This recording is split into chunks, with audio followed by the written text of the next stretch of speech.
Good morning, Parkview. Just something new that popped up on the ClassDojo messages feature that I'd like to show you.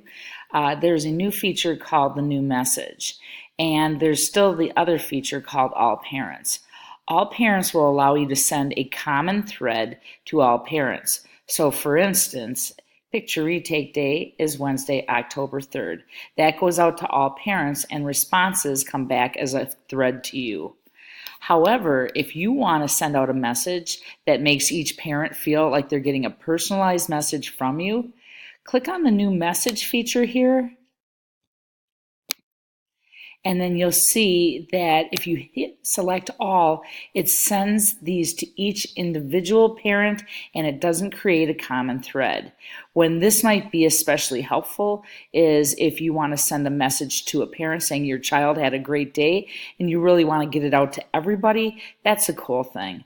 The other one is sending out things like happy grams or things like that where you want to select a few students. You can go in and take some kids out, or you can add them back in if you want to, and you can send these out. So it looks more like a personalized message, but it goes out to the masses. Happy Monday.